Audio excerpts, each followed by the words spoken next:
Coming up on Marriage Today with Jimmy and Karen. Children are temporary. And when you have those children in your home for 18 or 19 years, and in the process, you violate your marriage or you violate your relationship with God because of those children, hey, you've done them no favors whatsoever. Listen, how can your children succeed unless they see you succeed?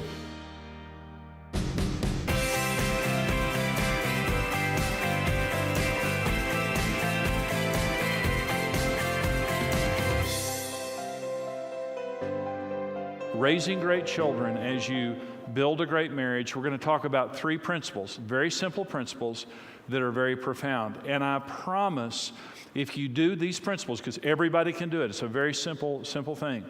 These three principles will cause you to succeed.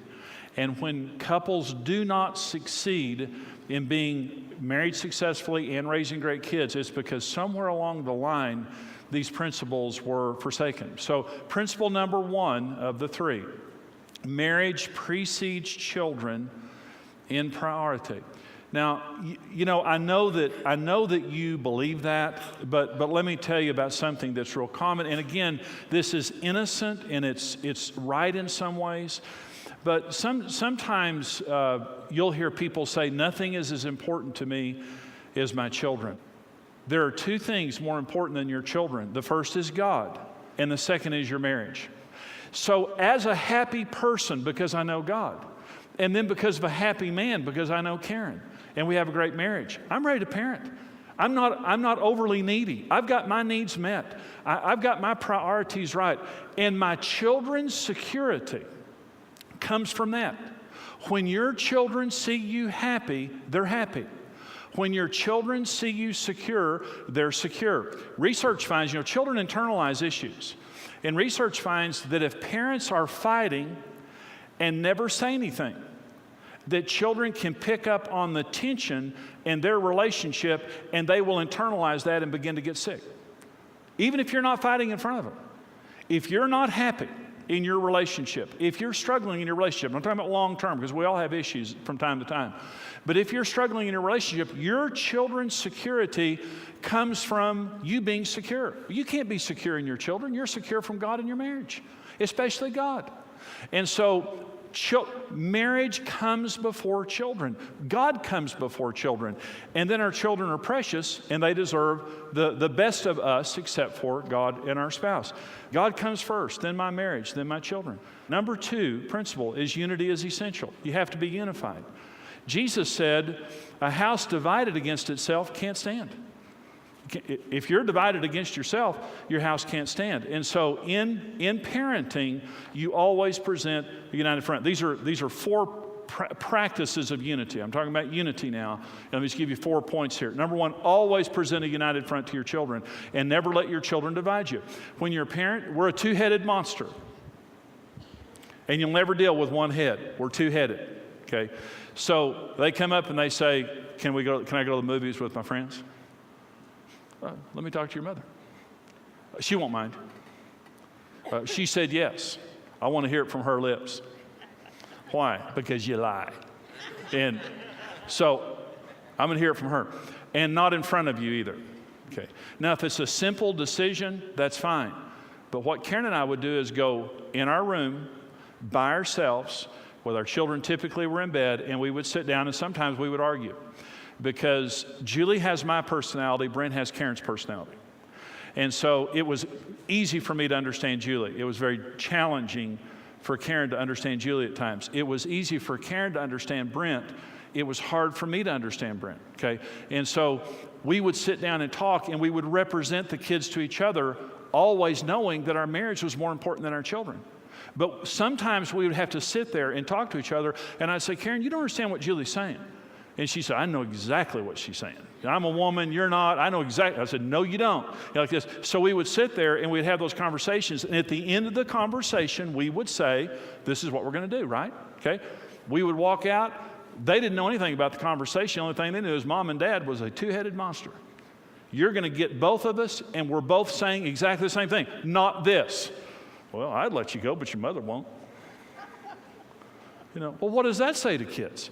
You're divided at that point. A house divided against itself Cannot stand. We are unified on everything that we do. Number 2, always honor each other in front of your children and make your children honor your spouse. You never disrespect each other in front of your children. So if our kids, like I'm sitting there, in the living room, and I would hear Julie or Brent disrespect Karen, I never made Karen defend herself. I'd say, I don't know, you don't talk to your mother that way. Unity means what you do to her, you did to me. Division means you can pick on them all day long, and I'm just going to sit here and watch it. I'm just a spectator. When I heard a tone in their voice, anything like that, I would get up and I'd walk in there and say, you don't talk to your mother that way. You apologize to your mother. Like that. And they knew, you pick a fight with her, you got to fight with Dad. And the same was true of Karen. And so always honor if you have something to say, you say it behind closed doors, but don't put each other down. When your kids are around, don't be sarcastic, don't be demeaning. And if your children, because if you do, the kids will pick up on that. And they're going to do the same thing. So always honor each other. Number 3, never allow a significant difference to develop in how you express love or enforce discipline. Now, this is the good cop, bad cop thing. And this comes into extremes. Your children need both of you to be affectionate with them. And your children need both of you to discipline them. Sometimes the man at a certain age has to be the one that enforces the discipline, okay, just simply for size or whatever it is. But you both are empowered to discipline, and you both support each other in discipline. But the horrible thing is, see, when one parent is a goof off, the other parent has to become more stern in order to bring a balance in the family. When one spouse is out of control, the other spouse will go the opposite extreme to gain control. If you're a spendthrift, I'm going to rat hole money. But we're not unified, okay? If you're a goof off and you're too fun and you're too permissive with the kids, then I'm going to have to be more stern and be the disciplinarian. And what happens is, because now I'm the disciplinarian, I'm not able to show the affection. You've robbed me of the ability to show the affection that I would show, because now I've got to be the disciplinarian. Come together and make this commitment. Children need affection from their mother and father. You don't make the woman the affectionate person or the man the affectionate person. Say, well, you're sweeter than me and you're more affectionate naturally than me. You give kids the affection. Their sexual and emotional development is very, very tied to the affection and attention they get from both sexes. Both sexes. So they both need you to affirm them verbally and be affectionate. And they both need you to express discipline, both in healthy ways as a united front. Don't get into the good cop, bad cop thing. And if you're into that, come together and talk. You make that agreement that says, we're both going to love these kids and we're both going to discipline these kids. Because if we don't, we're going to go to polarities and our children become the casualties. It confuses those children. They need two parents loving each other and getting along. Number 4, go outside of your marriage for counseling and input when you reach an impasse. Go outside your marriage. Your kids sometimes can push you to the wall, and I mean, you're just not objective. So Karen and I were committed to every principle I'm talking to right now. We got to a circumstance we couldn't solve, and we couldn't talk it out. And it went on for a while. And we had a disagreement about one of our kids. And our kids were great kids. But, the kids challenge you. And we had a circumstance that came up that I had an opinion on and she had an opinion on. And it happened every day. It wasn't like one of those things that comes up every 6 months. It was everyday event within our family. And so we were challenged on this. So I was a pastor. And I told Karen one day, I said, pick who you want to go to, and we'll go to them, and I'll submit to whatever they say. And she said, well, who do you feel comfortable with? So we talked about who we felt comfortable with, and it was a pastor. And it was a woman. And so we walked into this woman's office that we both respected, and here's what I said. Now, we're not here just to get your advice. We're here to submit to your counsel. We have an impasse in our family. And there's something going on with one of our children that we cannot solve. So we're not going to argue with you. We're going to tell you what's happening. And whatever you say is going to be God's voice to us. We've already decided that. Okay. So she said, well, tell me what's happening. So Karen gave her side and I gave my side. And she said, Jimmy, you're wrong. Karen was right. But I couldn't see it. I was too emotionally involved.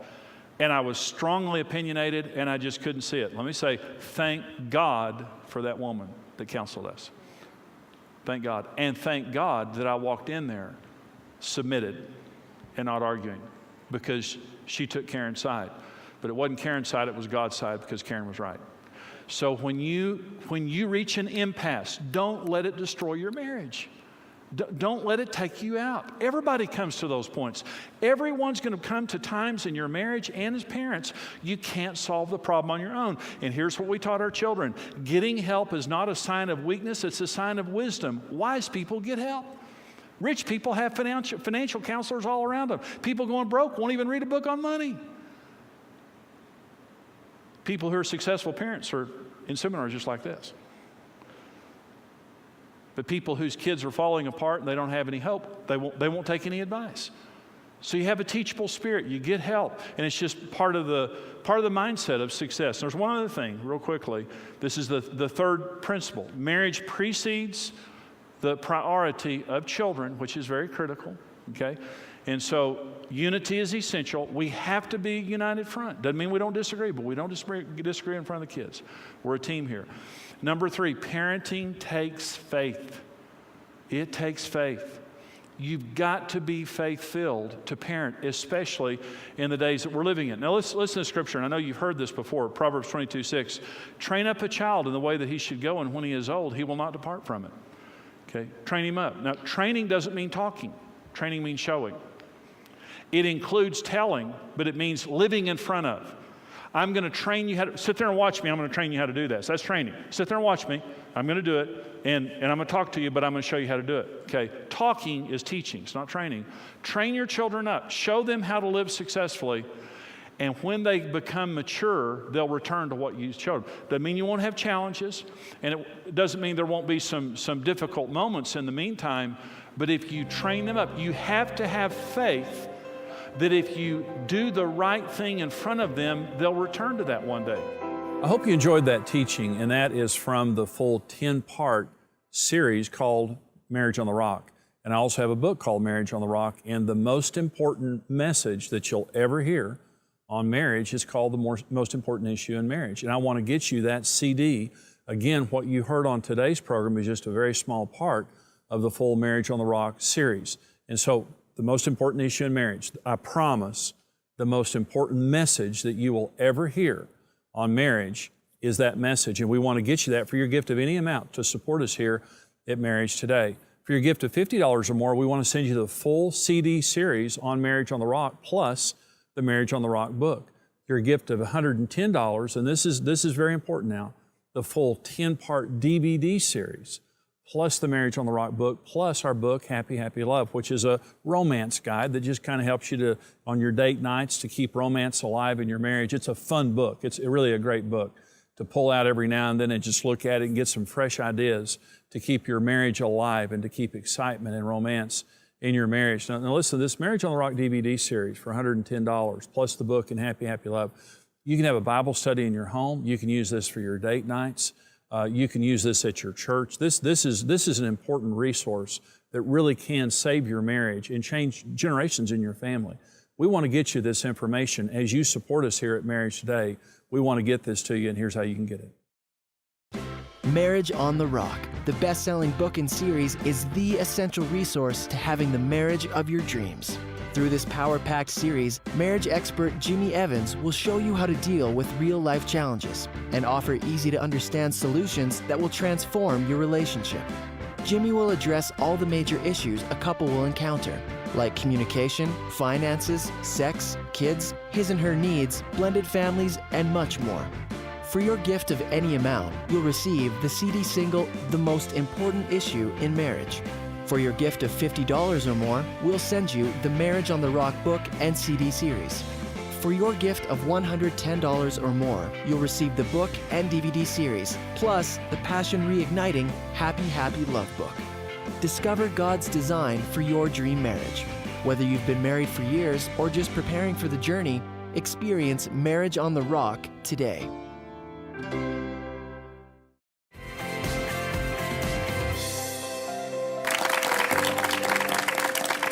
Well, this program today is on raising great children as you build a great marriage. You have to do both. You know, and that's one of the special challenges of marriage, and when you have children especially.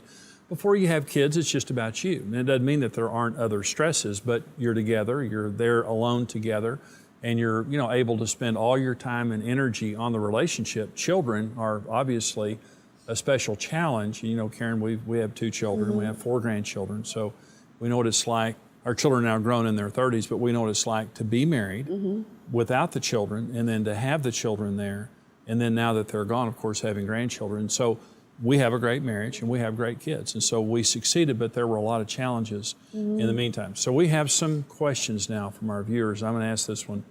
It's written to you. It says, Karen, I love being a mom, but with 3 children, I feel that's all I am. How did you find time for Jimmy during this busy time of life? And that's from Bethany in Indiana. Well, I only had 2, and I still felt that way, so I understand what she's saying. Yeah. I think for you and I remember being a very hard time for me. And you were not as proactive as a parent back, when we were first had kids. And so I did feel like I was carrying the load by myself. Yeah.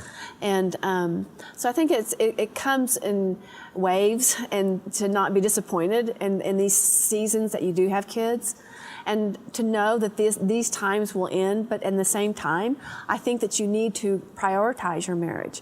And you need to train the children that, your dad and I are having special time. Your dad and I are going to be doing this and this and this. I think there has to be that separation between you and the kids, and your husband needs to know that he still is more important than the kids, and vice versa.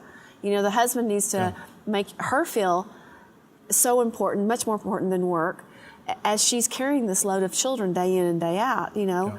So, I mean... Well, I think when you're saying trading the children are very demanding, and that's a good thing. I mean, they're precious and they're important. One of the things that we did, Karen, that I would come in from work, and there was 2 things, because I was not in tune with with you and the kids. I was always at home at night, and I mean, I was a good father and a good husband to a degree, but I was not as helpful as I should have been. But there's 2 things that helped. Number one is you communicated what you needed. And I would come in and you would say, I need this, I need this, I need this. And that was helpful to me. The second thing is... You didn't resent it. And I didn't resent it. No, it helped me. But what I didn't like is just the dirty looks. Just coming in and you're frustrated and, you're just... Slamming the cupboards. Yeah. And so to me, it was like, I don't know how to interpret that. But when you said, would you do this specifically, would you do this? That helped me a lot, okay? The second thing is we trained our children, okay? And we would come home, and I would come home from work, and you had been working all day long with the kids around the house very hard.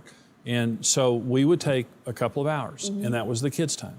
And we would come in and focus on the kids, and we would eat dinner, and we would be with the kids and put the kids to bed. And when our kids went to bed at night, typically I would put them to bed, and you would go in and say goodnight. I would go in there, and I'd play my guitar, and we would sing some songs, and I'd pray with them and put them to bed.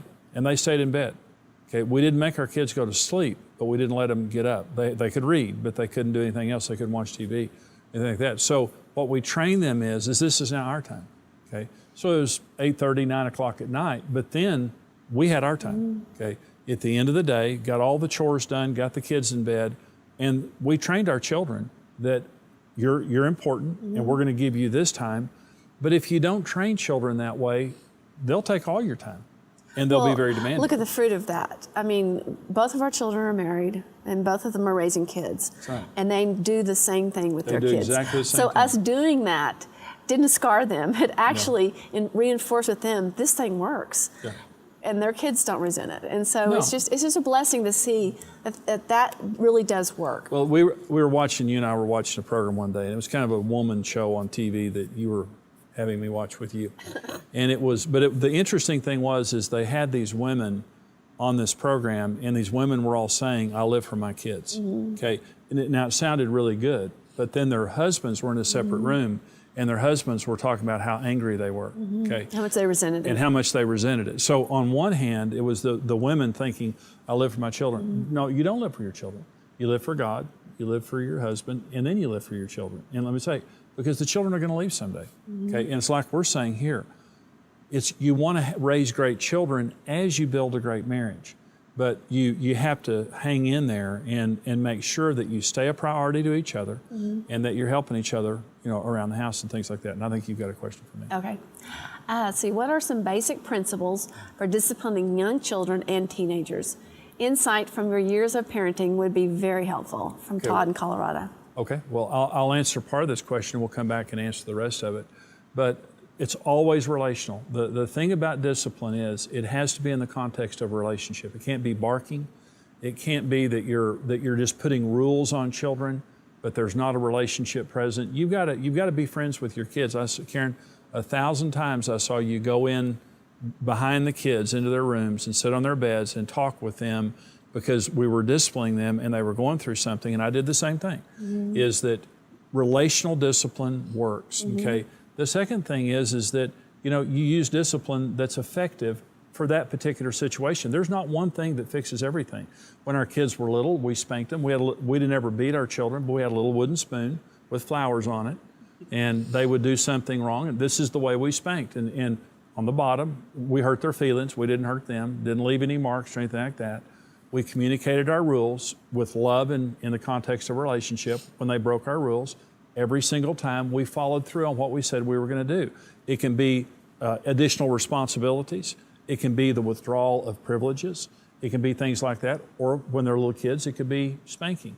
And we would take them into the room, give them 2 or 3 little swats, put them in our lap, forgive them, pray over them, and they're gone. And that was very effective when they were little bitty kids. And every time they did something, we followed through with what we said we would do.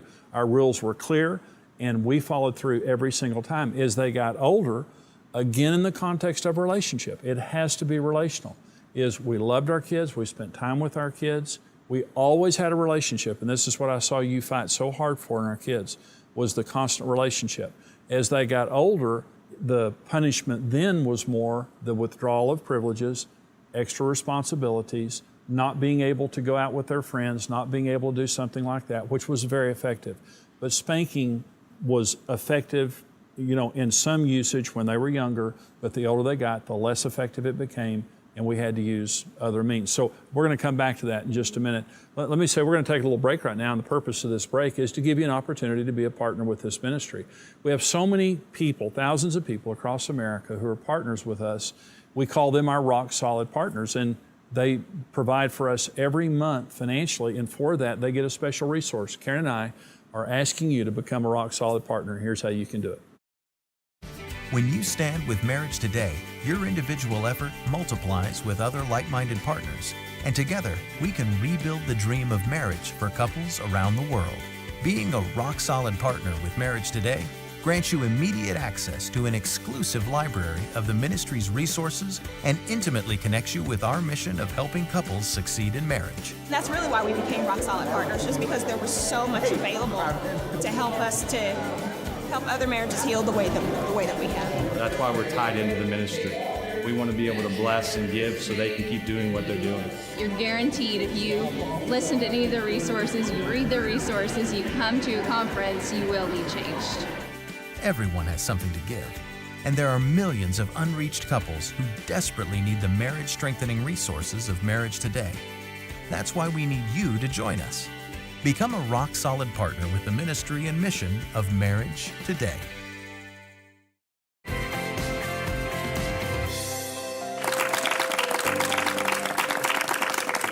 Welcome back.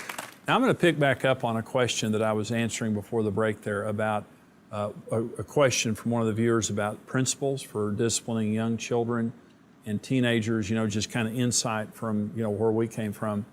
The main thing that I want to say is that you have to train them and don't let them train you. Sometimes I'll be out in public and I'll see kids misbehaving and the parents are just absolutely helpless.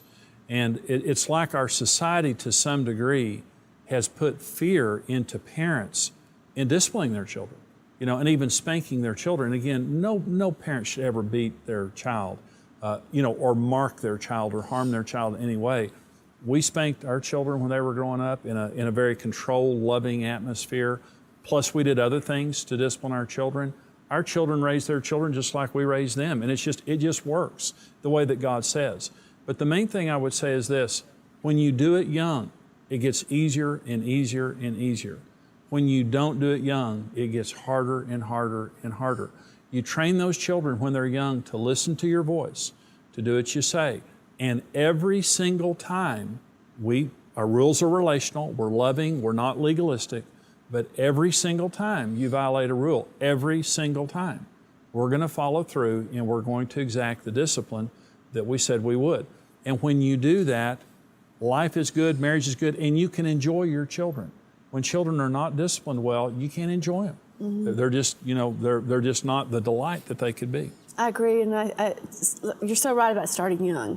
I think because of our society being so busy, we're always so on the go. And especially if you have several kids, it's hard to want to spend that time, disciplining when they're young because, our lives are so busy. Yeah. But it is so important. It's one of the most important things as a parent. Start young, because I agree. A 13-year-old, what do you do with a 6'4" son that's 13 and you haven't thought about disciplining him? That's right. Okay, here comes a question for you. All right. How do you raise kids with positive values when there is so much junk in the world today? From Priscilla in Ohio. Well, let me say, great question. The parents are the gatekeepers of the home in every regard. Let me say, there's not one thing in your home that you didn't allow there. Mm-hmm. And it's absolutely true. Our kids, we regulated their television, mm-hmm. the movies they watched, the posters they had on their walls, the friends that came in our home, the place that they had friends. Parents are very powerful in regulating the environment of their children. No one has a right to play with my kids. My kids don't have a right to have a telephone and to get on the internet anytime that they want to. We regulate their telephone, we regulate their computer, we regulate everything. It's one of the most critical things that a parent does, especially in the world that we live in today. And see, when you put that taste in their mouth, not legalism, mm-mm. but just purity and doing the right thing, when they get older, they'll make those right choices for themselves. But when parents are not vigilant, especially in the world we live in, what's going to happen is the kids are going to get into bad stuff. They're going to get some of that accidentally anyway, outside the home, maybe through friends or kids at school.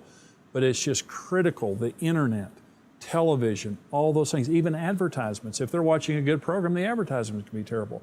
So in this world that we live in, you have to be very, very vigilant. I'm so sorry that we're out of time. We're talking about raising great kids as you build a great marriage. It's challenging, but you can do it. We hope that this has helped you today. We'll see you next time. Bye-bye. Thank you for watching Marriage Today with Jimmy and Karen. Support Marriage Today with your best gift and receive the series Marriage on the Rock. Plan now to attend an upcoming Marriage Today seminar or speaking event. Visit marriagetoday.com/events for registration and complete details. Become a rock-solid partner today and connect with the mission of Marriage Today. Together, we can help couples succeed in marriage. This program is made possible by the generous support of our faithful partners.